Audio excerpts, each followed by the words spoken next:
When you think of an argument, what do you think of? Two people pushing against each other intellectually in a battle of wills? A duel between two intellectual titans? Or perhaps a war of the minds where two sides battle it out to decide whose ideology is going to be on top? Or, like most people in the world, do you imagine two people shouting and screaming at each other and never bending to reason, compromise, or even their own morality? People who shout the thing that they like and scream obscenities at anyone that disagrees? Well, if you said the second one, then you're used to politics. American politics, especially. But assuming that you're one of those people, how do you totally own your opponent for an audience of otherwise apathetic, anxiety riddled people watching? Today on Why Aren't You Talking About This?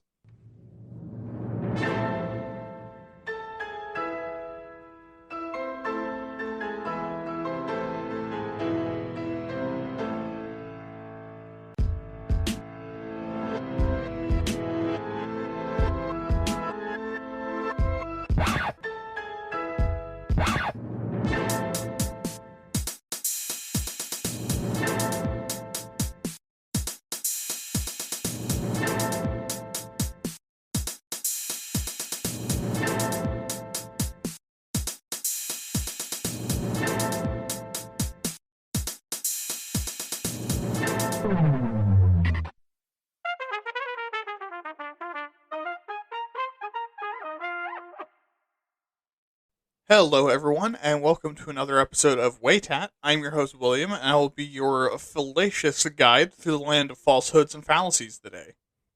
But before we do that, I do just want to take the opportunity to thank you so much for listening. It means the world to me to have my voice echoing through your head like that one time you stuttered while saying you fuck someone's mom. Don't worry, you'll get them next time, champ. Also, if you could maybe start thinking about sending stuff in for episode 40. I mean, it's still a long ways off, but hey, it's episode 28 now, so it'll probably sneak up on you before you know it. Okay, and if you want my episodes to be more timely and also have some higher production quality, you can do all the normal influencer and tuber stuff. Make sure on YouTube to like, comment, subscribe because it drives the algorithm. Rate and review on your podcast platform of choice to spread the show. Send an email to tell me what the fuck is up, and also make sure to follow me on Twitter to tell me to shut the fuck up in a DM. Also, keep spreading the word to your friends and families, strangers on the streets, lovers in the sheets, and anyone who will listen. But, yeah, just keep in mind I'm not liable for anything that you do to spread the show, even if in previous episodes I highly suggested some violent and or strange behavior. That's just me being quirky. I mean, that being said, fuck it, do some crimes and wear a poorly made weight hat shirt on your mugshot. Onto the show. Holy fuck, do not do that. Do not commit crimes in my name. Holy shit. Okay, so what are we talking about today? Well, I mean, largely we're talking about argumentation and fallacies specifically. But before we get into the fallacies, and trust me, there are a lot of them, let's talk about the elephant in the room with this topic. Do arguments do anything? No. If we're being entirely honest, the only thing an argument does is let you vent your frustrations about something at someone. And also lets you get your clearly very important thoughts in the world without creating entire podcasts around it. Anyways, arguments in general aren't really a way to solve an issue unless both sides have agreed that it is. And even then, humans are stubborn and it's hard to convince them of anything. So you might be asking, what's the point of this episode then? Well, because even if arguments don't prove or fix anything, doesn't mean they don't still happen. And when they do happen in a normal day-to-day world, a lot of times they're filled with fallacies and incorrect thinking that leads to arguments that seem unbeatable but are also clearly and obviously wrong. So it's important to be armed with the information needed to beat these fallacies and understanding of what makes them wrong in the first place. Basically, this is the here's how you own people on the internet episode. But with that, let's talk about fallacies. A fallacy is a faulty reasoning or unsound argument, or otherwise a failure in reasoning which renders an argument invalid. I mean, if you want to be technical about it. And if you don't notice them, they can get very quickly out of hand and spiral into something that you can't really control anymore. And fallacies fall into two general categories. Formal and informal fallacies. A formal fallacy is a fallacy with structural issues in the argument. Basically, that if you break it down to logic language, there's something fucked up with your math. Meanwhile, informal fallacies are content issues, meaning that the actual content of the issue, meaning that the actual content of the argument has failures in it. And this will get more clear when we go into them individually. So let's first cover formal fallacies, beginning with the more general kinds. And first is the appealed probability, which is when someone takes something for granted because there's a chance it's true. This would be something like Murphy's Law, and it's a fallacy because it's built on a faulty premise. Probability isn't certainty, and uncertainty doesn't mean possible. Next is the argument from fallacy, which is the assumption that if an argument is a fallacy, so is the conclusion. So, for example, say someone makes the argument to you that all cats are animals, and since your cat Cootie is an animal, she must be a cat. And so you reply, fuck you, not all animals are cats, so Cootie isn't a cat. While, assumedly, Cootie does something very cat-like. Basically, a broken clock is right twice a day. You can't just dismiss someone's entire argument as untrue because they made a stupid argument. People are dumb, and dumb arguments sometimes happen. Next is the base rate fallacy, being a tendency to ignore relevant statistics in favor of case-specific information.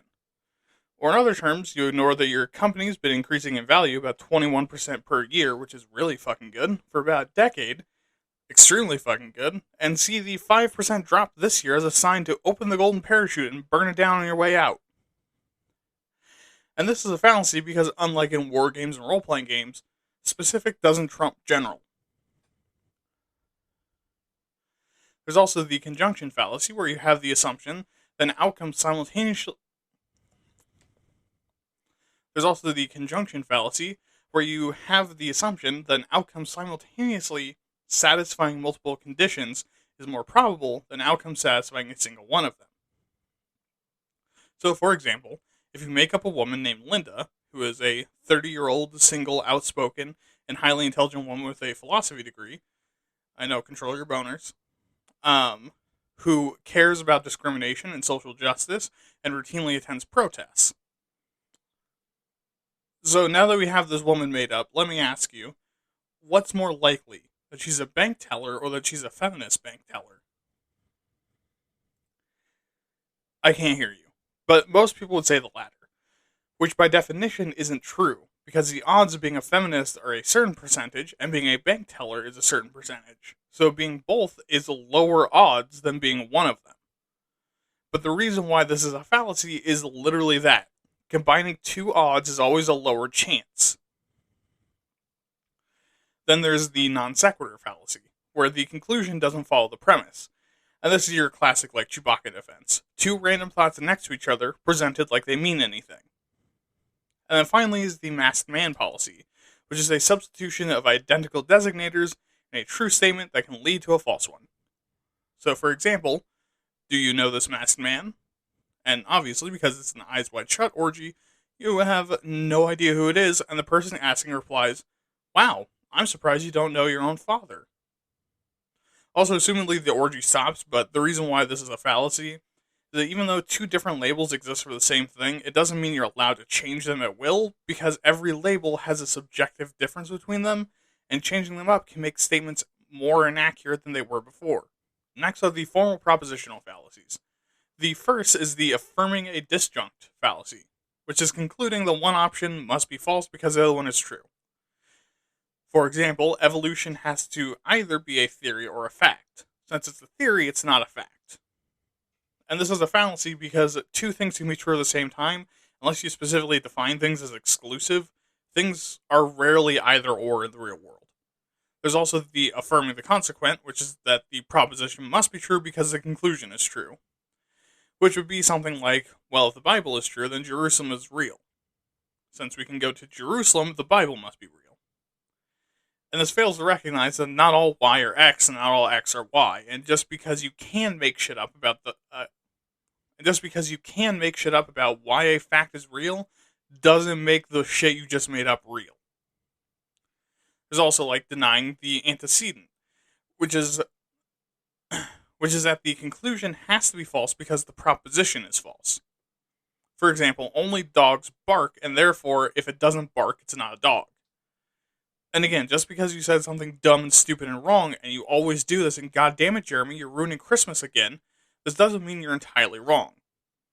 Tacked on to the back of this is the quantification fallacies, which has only really one example that I could find easily that is easy to explain without dedicating a whole episode to it, which is the existential fallacy, where an argument has a universal premise but a specific conclusion.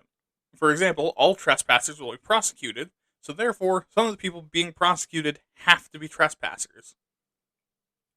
And this is a fallacy because it assumes that a particular group has members. Because even if a statement is true, if the group doesn't have any members to it, then what the fuck was your point? And finally, for the formal fallacies, are the syllogistic fallacies, which are fallacies that apply specifically to syllogisms. Which, if you don't know what those are, I mean, I did because I took a logic class in college. You know, big fancy degree holding boy here. But I mean, it would make sense that you don't know what a syllogism is because they're fucking weird. But they're basically deductive arguments. But they're basically logical arguments that use deductive reasoning to arrive at a conclusion based on exactly two propositions that are assumed to be true for the sake of this argument. So, firstly, is the fallacy of exclusive premise, where a positive conclusion is formed from negative premises. So, for example, no fish are dogs, and no dogs can fly, so all fish can fly. Basically, since a syllogism relies on if A and B are true, then C must be the case. So you can't form a positive conclusion from negative arguments, and you can't form a negative conclusion from positive arguments. There's also the fallacy of four terms, where a syllogism has too many terms. Pretty self-explanatory. Then there's the illicit major and illicit minor fallacies, which are invalid because the first and second terms, respectively, don't apply to the other one. So, for example, all dogs are mammals, no cats are dogs, and therefore no cats are mammals. So basically, this didn't directly connect dogs and cats together. Yeah, this is some real, deep logic language shit. You probably are not going to encounter this one in real life. And finally is the modal scope fallacy, which is a degree of unwarranted necessity on the conclusion. So, for example, if every creature had a time where it didn't exist, there must have been a time where none of them existed. And since you can't create something out of nothing, the only answer is Jesus, Joseph, Jism, Christ. And this is a fallacy because it assumes that the conclusion has to exist, meaning just about any argument would prove it, so you don't even have to come up with a good premise. The can't create something from nothing argument is actually a good premise.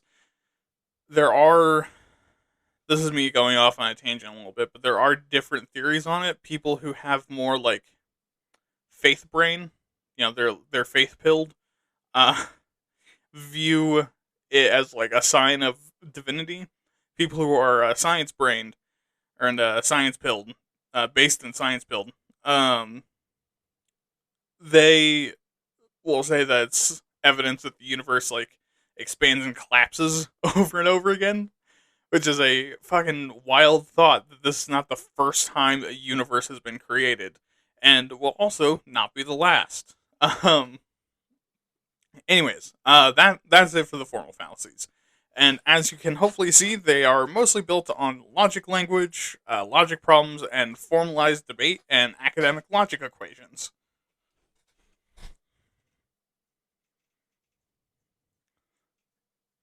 Which is basically to say, shit that you would really need to try hard to apply to real life. Informal fallacies are ones that you're probably going to see in real life. And we'll start with the general arguments. First is the argument to moderation, which is assuming that the compromise between two sides is always correct. For example, it's crazy to eat a whole bar of soap, but it's boring to not eat soap. So the only logical answer is to eat half because that's not crazy and it's also not boring. And this is a fallacy because compromise really only makes people equally uncomfortable, and very rarely is the middle ground solution actually a solution that even works. Next is the continuum fallacy, which is improperly rejecting a claim because it's not precise. Like, for example, if Newton was only 10% off the mark on his theory of gravity, the idea would be that we just throw out the whole thing because clearly he doesn't know what the fuck he's talking about. Calling an argument wrong because of a slight statistical or technical imprecision is, well, let's call a spade a spade. Being a fucking pedantic asshole. No one is ever 100% accurate, especially given enough time. Like, if you've been dead for like 300 fucking years, some bullshit that you said is going to be wrong.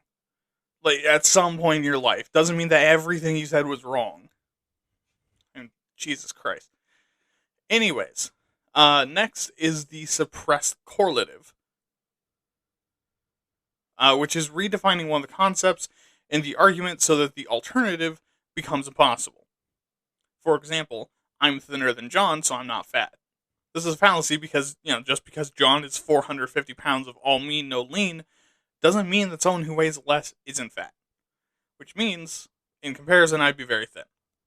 See, redefining a term willy-nilly in an argument implies everything else that falls outside of that term is impossible. Next is the definist fallacy, which is one that I know that you've seen before, is where you redefine a key term of the argument and hope that your opponent accepts it and then looks like an asshole by opposing it. This is the anti-abortion argument, by the way, where it's reclassified from a usually minor medical procedure where you swallow a pill and bleed out the pussy to the murder of an unborn human life in the name of Satan. Oh, by the way, if you're anti-abortion and your argument is that unborn babies can't go to heaven, that makes God sound like an asshole.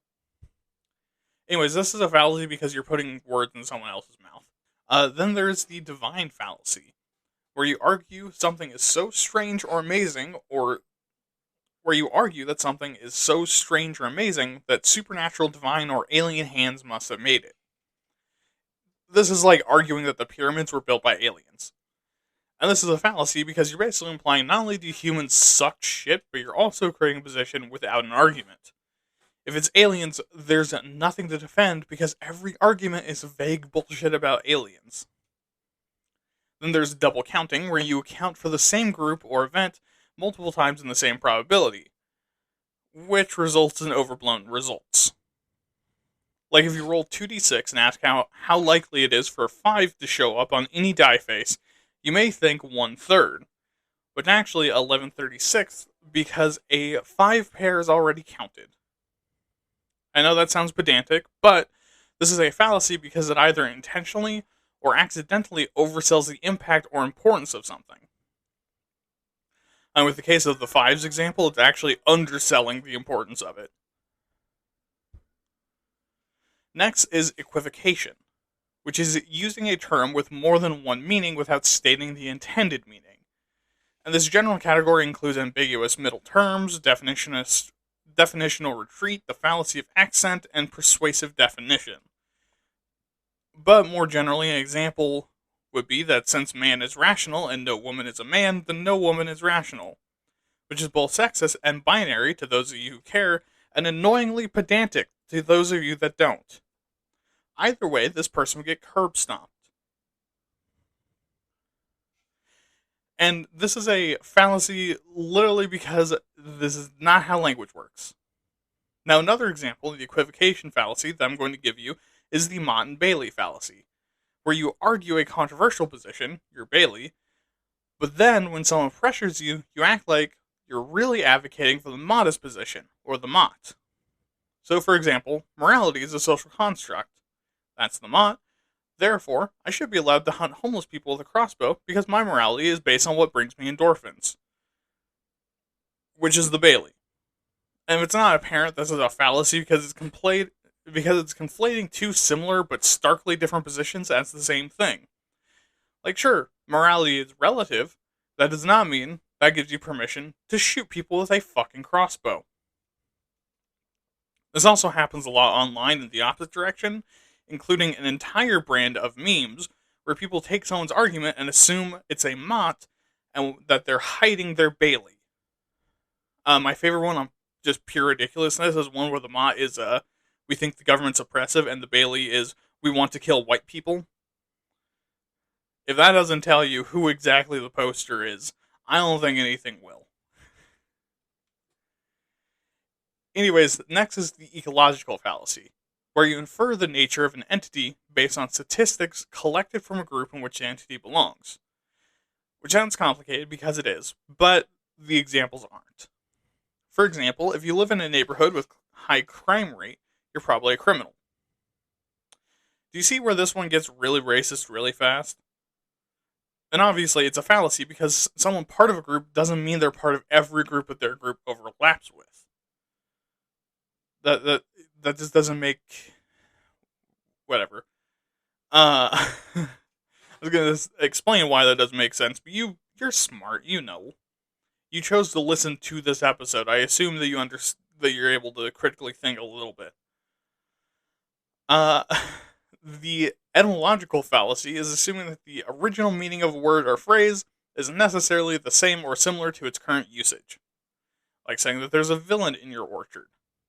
Today, that's unfortunate, but a weird way to say it. In the past, that just means you have a farm laborer in your treeless garden. This fallacy is assuming that those words mean the same thing still, which, again, isn't how language works. Then there's the fallacy of composition, where you assume that something true of a part of the whole is true for the entire object, while the fallacy of division is the same in the opposite direction. And these are fallacies because there's almost nothing in the entire goddamn world that works like this. Then there's false attribution, which is appealing to irrelevant, unqualified, unidentified, biased, or fabricated sources in support of an argument. Which I feel probably doesn't really need to be explained. Related is false authority, using the testimony of an expert of dubious credentials or a single unverifiable opinion as the basis of your argument, which is, again, pretty self-explanatory, also pretty common. I mean, you can't just, cherry pick a single crazy dude from a community of not crazy people and act like they're reasonable. Next is false dilemma, where you give two possible options and act like there's no other choice.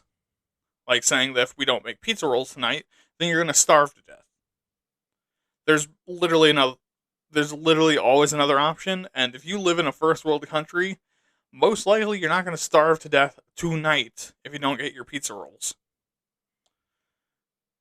I'm saying that because you're probably a little chubby like I am. That's okay, but you're not going to starve to death. Then there is false equivalence, which is describing two or more statements as virtually equal when they aren't. Because, just because two things are similar doesn't mean they're the same. So, yes, your neighbor spilling motor oil into the grass is similar in ways to the Dakota Access pipeline that burst. They aren't really all that similar, are they? Next is the historian's fallacy, which is assuming decision makers of the past had access to the same information we have now. Like saying Washington was a genius for knowing the British were going to be ravaged by smallpox, and he got ahead of it with inoculations. He didn't know that, he just figured inoculations was probably a good idea, and turns out he was right, because they are a good idea. Do you hear me, anti-vaxxer that got lost on your way to the Joe Rogan show? Inoculation is a good idea. Maybe you should do that. Also, there's the historical fallacy, where you believe that certain results occurred only because a certain process was performed. Which sometimes isn't a fallacy, like when you follow a recipe. It is a fallacy when you lose your wallet, so you check where you think it might be, and then assume that in reality you knew the whole time since that's where you found it. And no, you're still an idiot. You didn't know where it was the whole time because you lost it. Then there's the mindfuck of the homunculus fallacy, where you use a middleman as an explanation, explaining a concept by using the same concept. For example, life began on this planet with aliens. Well, then in that case, how did life start on their planet? Well, you see, the explanation is simple. Aliens. And this is circular logic with no endpoint or conclusion, it's just the same argument on endless loop. This part is not on my script, but it is something that I remembered for this. The homunculus argument came from a kind of popular I guess, like, example of it, of asking, like, okay, well, how does vision work? And the answer to that was, well, there's a small man in your head that is telling your brain what you're seeing because he's viewing through your eyes. And so then the question was, okay, well, how is he seeing that? And the answer was, oh, easy. There's a small man in his brain telling him what he's seeing. Um, and it would just keep going down and down like that. So that was declared a fallacy because, like, you can't just keep passing the buck to a middleman. Um, anyways, then you have the inflation conflict, where you argue that if experts in the same field disagree on a certain point, then the whole field has to be wrong. Like, scientists disagreeing on why climate change is our fault doesn't mean that it suddenly isn't because they don't have the same answer. This is just oversimplifying a complex issue, you dickhead. And now we have one of my favorites just for the absurdity, the if by whiskey fallacy, which is an argument that supports both sides of an issue by using terms that are emotionally sensitive to both sides, while being ambiguous enough to be confusing where you don't know what side they're on in the first place. So if, for example, you were in the middle of an argument between a feminist and a Sigma grindsetter, it'd be something like this. Well, if by feminist you mean man-hating ugly pig whore that don't deserve all 3 inches of my smelly penis, I'm against them. But if you mean blue-haired goth mummies with an 18-inch strap-on that wants equality for all genders and also to spit in my mouth, I'm all for them. And this is a fallacy because you're describing the same thing in terms that confuses which side you're even on while using language that offends both of them. Which, I mean, I respect it just for the audacity, New York Times. Then there's the incomplete comparison, which provides insufficient information to make a comparison in the first place. Just like saying, cake is better than pie without explanation, and shooting anyone that disagrees, probably with the same crossbow that you used to hunt homeless people. There's also the intentionality fallacy, where you insist that the meaning of an expression must be consistent with the intention of the person who said it. Which, welcome to having a literature degree, schizophrenia, and a loveless marriage all in one. That one's like, like, for example, why, like, the favorite, like, meme version of this is like your English your English teacher asking you, hey, why are the carpets blue in the story? As if the writer had any intention with that, and they probably didn't, and I can say that as a writer. And then there's Kafka trapping, which is not Franz Kafka in a skirt and makeup, but instead is a rhetorical device where denying it serves as evidence of guilt. Like someone accusing you of being a misogynist, and when you vehemently deny it, they say only misogynists would deny it that hard. Then there's kennel logic, where you use multiple inconsistent and often just vaguely related arguments. For example, if someone accuses you of breaking their kettle, you say, oh, well, I returned it to you just fine. It was already like that, and besides, I never even borrowed it. Which is clearly not just a fallacy, but it's also a shitty way to argue anything. It's also very common in, like, police interrogations, where they'll like, sit down, like, just the dumbest person, and be like, hey, did you do that? And they'll be like, no, but he deserved it, and when I did do it, I didn't do it like that. Or the ludic fallacy, or Luddig fallacy, I'm not entirely sure, where you assume flawless statistical models apply when they don't. Like saying that if you flip a coin 99 times, it'll be tails 50% of the time, because random chance doesn't follow perfect percentages, and also that's an odd number. It's prediction, not premonition. Then, for one seen a lot in politics, the lump of labor fallacy that assumes there's only so many jobs in an economy, which isn't true. As long as there's money in industry, there will be jobs. They'll just get more and more specific. Like, eventually, if the economy keeps going the way that's going, there will be a job for the left Jeff Bezos ball washer and the right Jeff Bezos ball washer. They will be paid minimum wage, and it will be a tipped profession.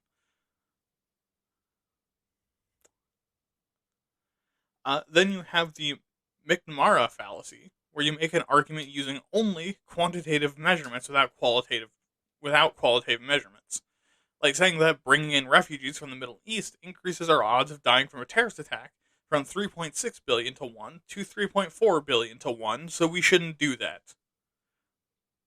Which, I mean, not only assumes that we're all perfectly logical creatures that operate solely on mathematical probability, but also ignores that the subjective quality of things matters a whole fuck ton, especially when it comes to a society. I mean, also, I found the immigrant argument online, like that example online, and, like, it really made me think of, like, there's a whole lot of, like, qualitative benefits to having immigration, and, like, what the fuck are these people on about? Um, anyways, yeah. Because I should explain that there was a comment section on that one, and there were people arguing in the comment section about how that example isn't actually a fallacy because it's true. It's like, what the fuck are you talking about? The mind projection fallacy is assuming that a statement about an object describes an inherent property of the object instead of personal perception. Like saying fruit is icky because you don't like it, not only are you wrong objectively and you're dumb and stupid and I hate you, it's also not the fruit's fault that you're a fucking Redditor. Moralistic fallacy is actually, that's unfair to Redditors. I can't think of anything worse than that though, but that's unfair to Redditors. I have seen Redditors eat fruit. Moralistic fallacy is inferring factual conclusions from how things should be. Like saying that because war is evil, destructive, and tragic, that it couldn't possibly be in our nature. Which assumes not only universal morality, but also that things that don't fit within that morality would never be allowed to exist. And I gotta break it to you, I think war is a part of human nature because human nature is competitive, and there's no greater competition than murder before you get murdered. So, I think war is a part of human nature, and not something that we're ever going to get rid of as long as we have a human nature. Anyways, away from my philosophy corner to other philosophy, and following that, definitely not loaded at all fallacy, would be moving the goalposts. This is when evidence gets provided, so you dismiss it and demand even better evidence until it doesn't exist, despite the fact that the evidence provided perfectly answers the question you had in the first place. It's like that one Futurama bit where Farnsworth is arguing the evolutionary history of humanity and can't name one of the several hundred connections between humans and primate ancestors, and the other guy takes as evidence evolution is bullshit. Great show, cannot remember a fucking second of it besides these very specific memories. Anyways, this is a fallacy because you're not actually trying to argue a point, just make your opponent come off as stupid. Next is the nirvana fallacy, which is throwing out solutions to problems because they aren't perfect. Like saying seatbelts are stupid and you shouldn't have to wear them because people still die in car crashes. Especially the ones that don't deserve it, so you're being extra safe by being an asshole. Then there's the package deal fallacy, where you treat dissimilar concepts like they're similar or the same. And this is often seen in politics when, like, a liberal points to a queer leftist armed with an AR-15 with ACOG scope, bayonet holster, bump stock, and attached tear gas grenade launcher, and 2 Glock 9s on their hips with extended mags and laser sights, and thinks that because they're fucking strapped and like guns, they also hate abortion. As a side note, I do gotta say, I fucking love this. Leftists are starting to leave the house more strapped than a bad dragon. I mean, fucking finally. Anyways, proof by assertion is your argument just saying the same thing over and over again. And let me tell you, Ben, I think I'm gay, but I can't turn back now, Shapiro, and Matt, Jesus Christ warned you about me, Walsh, fucking love this one. Just keep saying your tagline over and over again until your opponent gives up and just, like, walks away because clearly you're having a panic attack. And this is bullshit because if you refuse to explain why your side is winning, you aren't winning.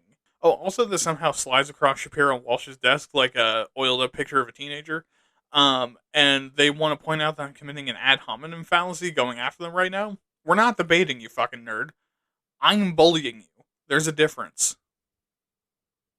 God damn, I'm getting distracted. I keep getting distracted a lot this episode. This episode has been kind of a nightmare to produce, but it's something I think is fun. I'm hoping that it's at least a little fun hearing me talk about it. I'm just listing things and defining them. I find this interesting, so I don't know. I hope that this is hitting like your ADHD brain in the same way. Anyways, we also have the prosecutor's fallacy, where despite there being a low probability of false matches for something, doesn't mean a low probability of false matches being found. And I know that sounds counterintuitive, but let me explain. Say you're accused of committing a crime against, let's say, a white man with a beard to hide his lack of chin who identifies as a fascist and asks people about womanhood, totally random person, and there's DNA evidence from your fist because you were allegedly kind enough to lick the Cheeto dust off your knuckles before you punched him. Well, just because there's evidence doesn't mean that you did it. Basically, if the accused was guilty, there's high odds of there being evidence. But that doesn't mean because there is evidence that you're guilty. Weird, huh?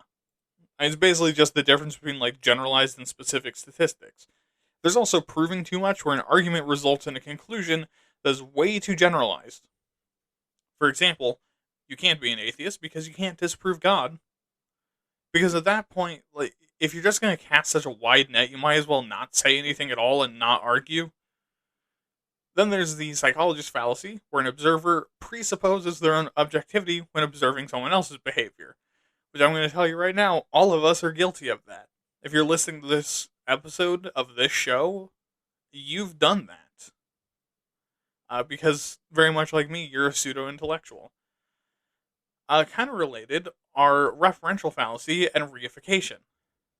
Referential fallacy is the false notion that words are connected to existing things, and that if a word exists, so is the thing, fully ignoring that humans can make up words for abstract concepts. Reification is taking an abstract concept or hypothetical situation and acting like it was concrete the whole time.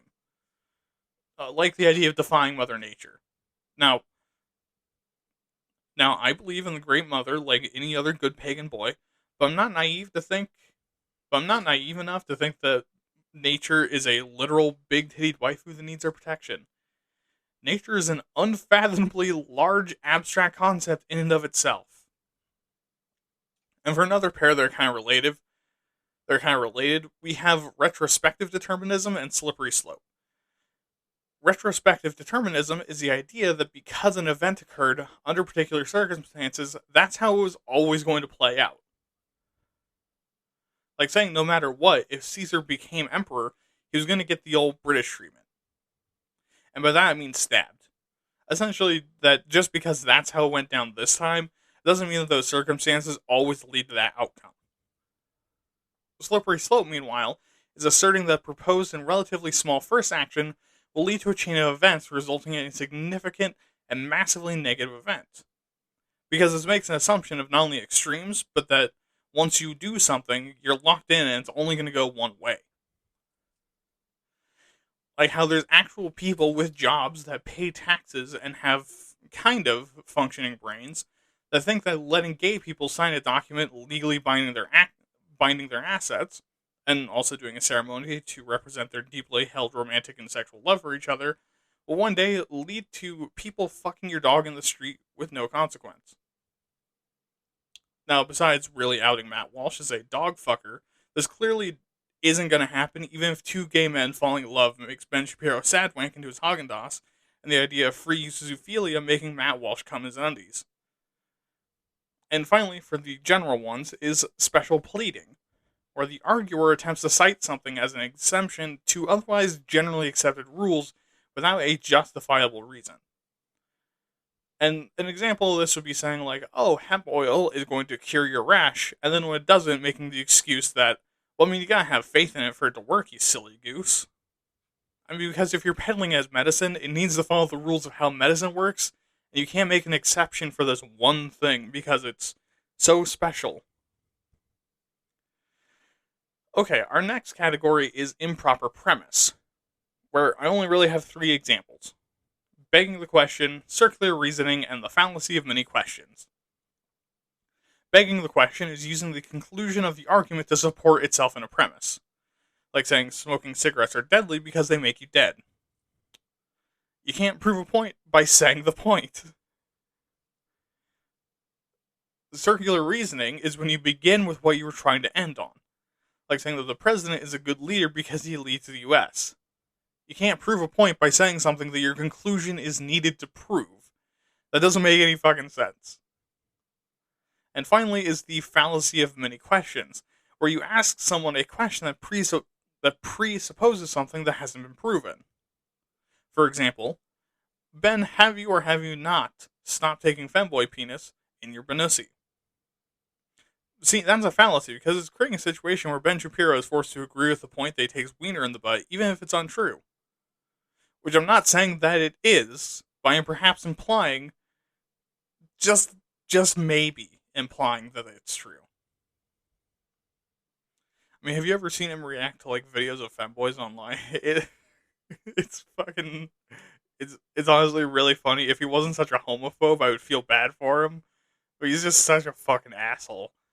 Anyways, again, this isn't ad hominem. I'm just bullying him. Our second to last category are faulty generalizations, which are just getting really loosey goosey with blanket statements, like Grandpa does at Thanksgiving when he's had a few too many whiskeys on the rocks.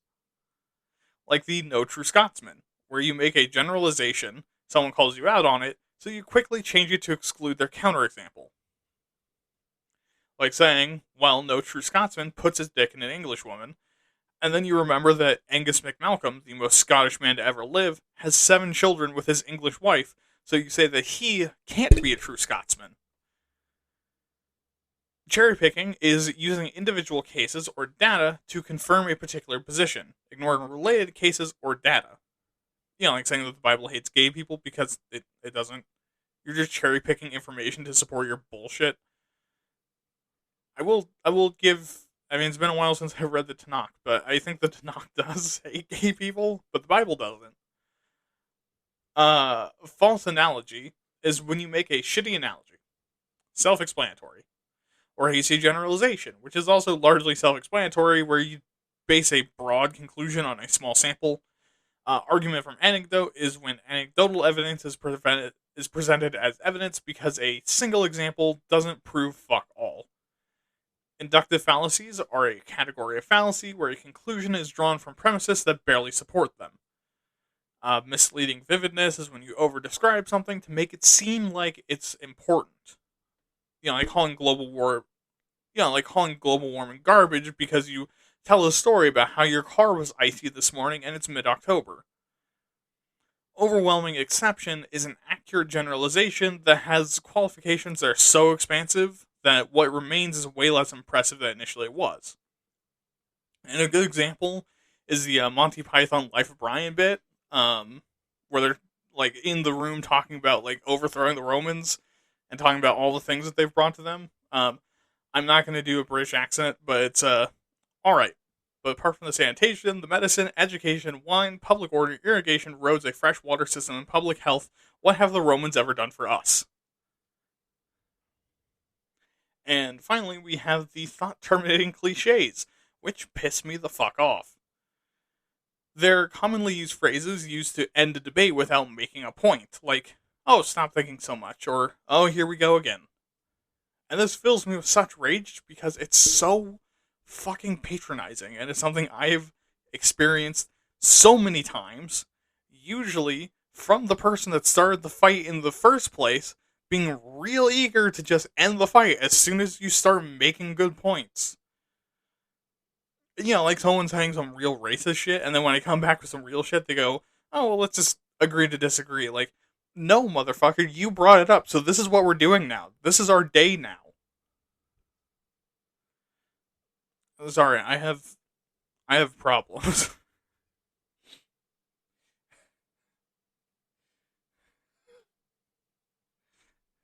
It's funny how 28 episodes in is when I finally just say that, like, look, I have problems.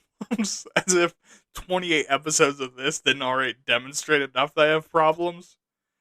Um, okay, now we have all the questionable cause fallacies, such as the cum hoc ergo propter hoc, which is not a hawk made of cum fighting a hawk with a propeller.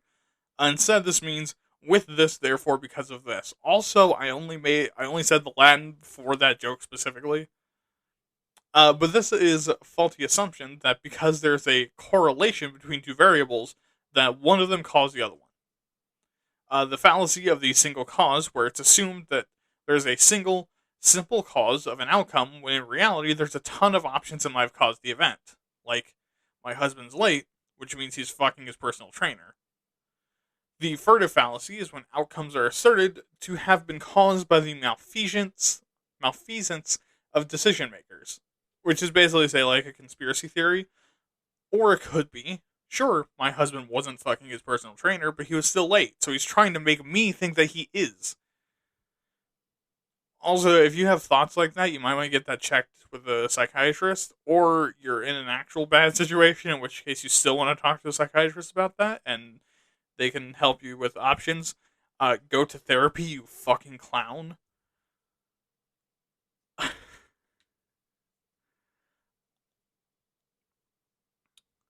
Magical thinking is the fallacy of having faith in magic, basically attributing causal relationships between actions and events, like believing tossing a coin into a fountain does something. Regression fallacy ascribes a cause where none exists, like saying that the reason why you had mold on your cheese is because you shat yourself earlier that day. I honestly just sounds like a bad day.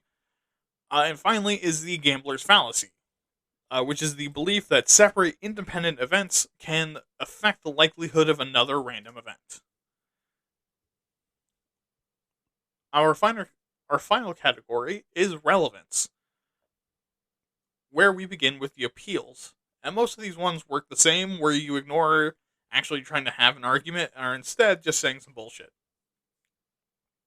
This will include appeals to authority, consequences, emotions, nature, novelty, wealth, poverty, tradition, majority, and force. And there is actually one other appeal that isn't self-explanatory, and that is appeal to the stone, where you dismiss a claim as absurd without proving why. I mean, essentially, all of these are bringing something irrelevant to the actual argument being fought. There's also all the argument forms where you argue from a stupid place, like argument from ignorance, where you say it can't be proven false, incredulity, where you can't imagine that it's true, repetition, where you repeat the argument over and over again, and silence, where you assume something is true because no one talks about it. Invincible ignorance is refusing to believe an argument and ignore all evidence. Basically, you're just deciding to not participate for any reason. Related to it, by how fucking stupid it is irrelevant conclusion, where you form an argument, then say some stupid shit out of left field that doesn't relate to it at all, and act like those two things are related and proves your point. I just got bursts of anger because that one's happened to me a lot in internet fights where someone will say some dumb shit. I'm like, what the fuck are you talking about? And then they try to flip it on me like I'm the one that said it. And then they're like, see, that proves my point that you're fucking stupid and don't know what you're talking about. Like, ugh. Okay. Ad hominem, which we all know, is chucking shit at your opponent instead of their argument. I mean, with this, you can be a piece of shit and still be right once in a while, so you gotta fight someone's point and assume everyone knows that they're a dumb, stupid piece of shit asshole. We also have the red herring, where you introduce a new, irrelevant argument to the first one to draw attention away from the original topic. And corporations do this all the time. Like, when they get in trouble for not paying living wages, they go, oh, well, don't mind that. We offer great benefits, like unpaid lunches and sick leave twice a year. I mean, fucked up that they're right, and those are some, like, pretty good benefits for what you can find nowadays, but, man, this is also starting to feel like the Anime Tropes episode. I'm looking at the time, we are almost an hour in, and just in the first section. Okay, so next is the association fallacy, arguing that because two things share properties, they're the same. which I don't think I need to describe to you, is fucking stupid. Nitpicking is also common, focusing on trivial details instead of the main point. Bare assertion fallacy is a claim that is presented as self-evidently true, like saying, I think strawberries are the best, so they obviously must be. Bulverism is inferring that an argument is being used because there's something fucky with the arguer or something you have a problem with. You know, like calling someone's argument invalid because they're Catholic. Chronological snobbery is when you deem a thesis as incorrect because it was commonly held when something else false was commonly believed.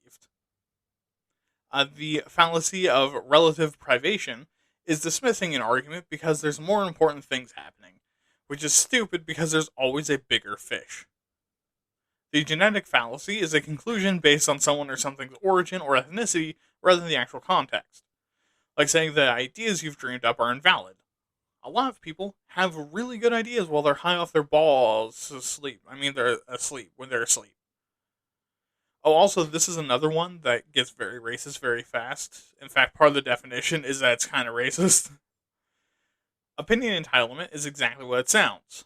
A naturalistic fallacy infers value from factual premises only, like saying tigers eat meat, so the vegans have to be wrong. The Texas sharpshooter fallacy is improperly asserting a cause to explain a cluster of data, which sounds complicated, but it's the equivalent of shooting off a gun into the side of a piece of wood and then painting the targets on after the fact. Whataboutism is saying that a position is wrong because the proponent doesn't act in accordance to it. You know, like, sure, I don't actively eat bugs, but I think we should be doing that. And I mean, instead of using beef and pork products, don't just, like, go outside and pop a couple of grasshoppers under your tongue. That's fucking weird. Next is the straw man argument, where you refute an argument that isn't being argued and act like you're fighting the same argument. For example, saying someone hates the color red because they don't like blue. You're putting words in their mouth and making up their beliefs. And finally, we have vacuous truth, where you make a claim that is technically true, but is ultimately meaningless. Like me saying that if this episode is posted late, Berlin is in Germany. I'm right, but am I making a point? No. And with that, we're going to go to the history, because we just finished the list of fallacies that I could find that at least weren't too complicated. Holy fuck, I'm not doing episodes like this again. It is way too much work.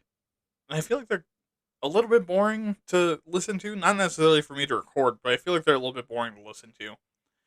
Anyways, our history section is going to be very short.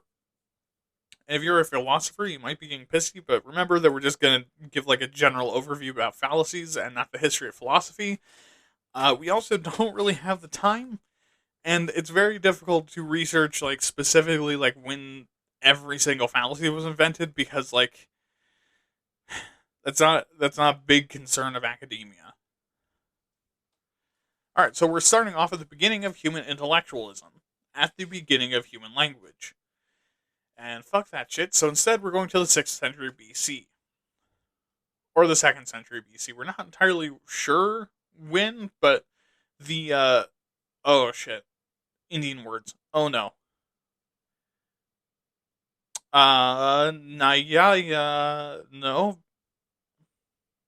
Nyaya Sutras were written,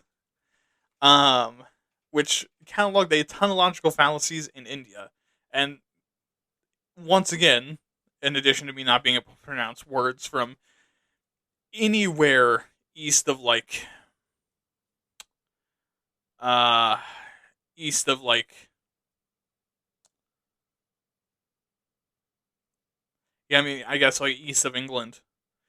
In addition to me not being able to pronounce words east of England, the West is not the first, despite constantly insisting that they are. To the Western world's credit, over Aristotle's lifetime, which is around 384 to 322 BC, he invents basically all the fallacies that we know today, or at least like invents basically all of the fallacies that we know today, or at least like the general categories that we use today. Things got a lot more complex after he died. But we actually don't really have a whole lot that changes as far as like the list of fallacies go for almost the next 2,000 years, with Aristotle's principles serving as the backbone. This changed with Francis Bacon, who lived between 1561 and 1626, and made a number of contributions to our list of fallacies and the concept itself. While he wasn't himself directly a philosopher, during his career as a statesman and lawyer, he developed a better understanding of false idols, prejudice, and bias, particularly in law and science. Which, given that philosophy is the noble scavenger of the academic world, much like vultures and crabs, it got quickly ported over there. In 1662, we have some professional philosophers in the pair of Antoine Arnauld and Pierre Nicole. Fucking French names. They write the book Logic, or The Art of Thinking, which quickly gets shortened to Port Royal Logic. Why was it shortened to that? Fuck you, that's why. But this book creates new divisions in the fallacies that Aristotle invented and move away from logic and argumentation being based on language and transferring it to usage in everyday life and science. Further developing the field in 1690 was John Locke, who identified the appeals to authority and ignorance, and also ad hominem in his essay Concerning Human Understanding. However, he didn't initially call them fallacies, and instead just identified them as general arguments that people use. I mean, mind, not great arguments, but his essay was less about, identifying how humans should act and more how they act. Quickly, though, these are recategorized as fallacies, which I think if you're going to be a big brain, that makes sense. I mean, you can't really have, logical arguments that evolved into know you and KYS over and over. And then another 30 years later, in 1724, is the time of Isaac Watts, who writes Logic, or The Right Use of Reason. Also, that's Logic with a CK. Fucking old book names, I swear. But Isaac Watts adds 3 more ad arguments, being the appeals to faith, passion, and a public appeal to passions, which we now call faith, emotions, and majority, or bandwagon. He might have also invented the straw man argument, but we're not exactly sure. And then literally 100 fucking years later, Jeremy Bentham writes his handbook of political fallacies, talking about fallacies that produce stupid beliefs in people in one of 4 categories: authority, danger, delay, and confusion. Basically, that these fallacies produce one of them in people. Richard Whately, 2 years later, wrote his Third Elements of Logic book, giving an account of fallacies and breaking for the first time the Aristotelian principles and including fallacies that aren't based in formal logic. And finally, for our timeline, in 1843, John Stuart Mill wrote Book 5 of a series called A System of Logic, ratiocinative and inductive. Why is that a hard word now? And my god, old book names. Where he drew the difference between moral and intellectual fallacies and a difference between generalized fallacies and confusion fallacies. And that's all we're going to cover for the history, so let's talk about the modern some more. Alright, so what's up with fallacies in the debate now? Do people care about it? And if so, what's going on with it? And, no. People don't give a shit about debate. At least not in any, real legitimate way. People are what we call debate perverts, where they just want to see 2 people sit down and have an argument with each other, where they just intellectually bash their action figures together and jerk off. But these aren't logical or rational arguments or debates, or really structured in any way. People just want to watch verbal or textual brawls. And where do fallacies fall into that? Poorly. Fallacies are used constantly and only called out to avoid any good part of someone's argument. If someone just fucking broadside owns you with an insult and you can't respond, you shout ad hominem until they shut up and you win the argument. Fallacies are meant to make arguments more logical by avoiding them, but so often they're actually used nowadays to bash other people over the head while making the exact same arguments. So I guess is kind of the point of this episode. So we're actually going to combine this and the solutions together, because there's not really opinions to go over and no soapbox, because honestly, man, this is just fucking long. So let's go over some of the more common fallacies that both I've seen and are commonly listed across the internet, how to avoid doing them, and how to combat them.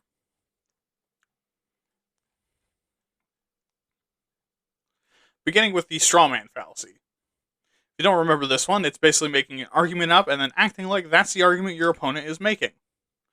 And avoiding this one is actually fairly easy to do. Just don't, bozo. And if you want to compare arguments, be honest. Tell the pros and cons of both sides and integrate the benefits of theirs into yours. Makes you look a lot more reasonable and also steals their argument out from under them. Beating the strawman argument is similarly easy. Call out strawman and then put your opponent on the spot. Ask them to prove how the original point and the one they said you're making are the same. Bandwagon fallacy, or the appeal to majority, as we kind of talked about, is using the weight of the masses to win the argument by claiming that if a lot of people believe it, it has to be true. This guy is pretty easy to not do. Question claims and beliefs that are held by a majority and look for some actual logical and factual support of the claim. Like cracking your knuckles, giving you arthritis. That's absolutely false, and the cracking you feel and hear are air pockets that build up in between the cartilage and your juicy, juicy knucks. And the way to defeat this is to ask why people believe this idea and lead the conversation towards admitting that's basically just because it's popular. Another common one I see is the argument from incredulity, where basically because you're a big dumb dummy that doesn't know how life works, you think that means that you're right. And again, avoid this one by just not doing that, bozo. Recognize that just because you don't know how it works doesn't mean that it doesn't exist. Break down why you don't understand and why that makes you such a cranky bitch and do something about it. And to defeat this, just ask your opponent what the fuck is wrong with them. Oh, sorry. Make them justify their thinking and provide evidence that explains the concept. Like if someone doesn't understand evolution and therefore thinks it doesn't exist, tell them about the peppered moth.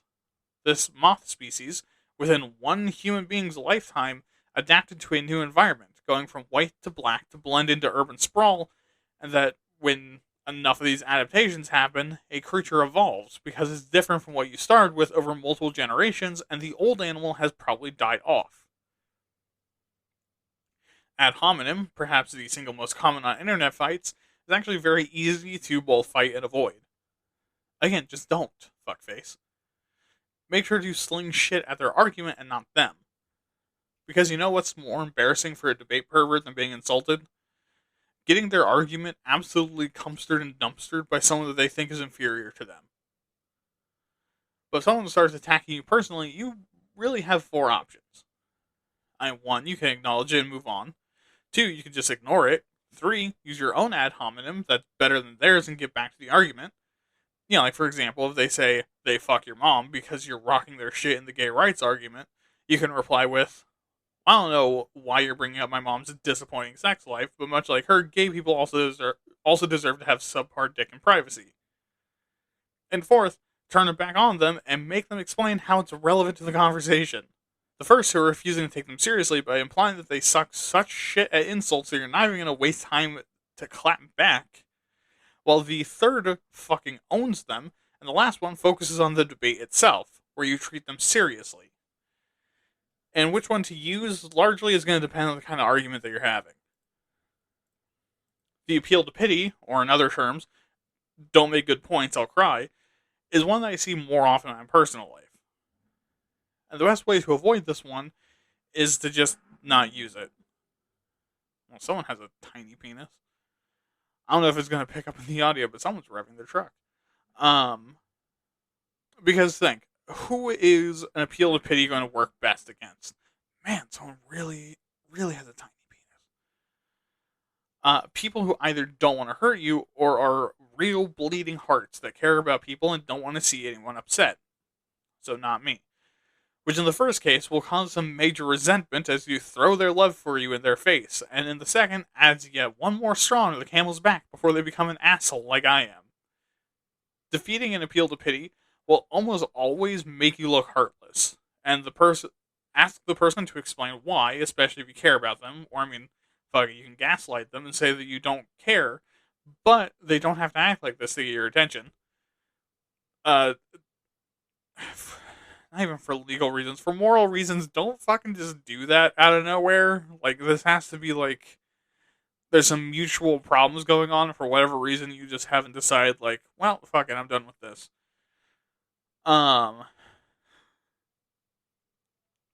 Meanwhile, if you like actually just don't give a shit about this person, just say who asked, don't care, and just keep on going with your argument.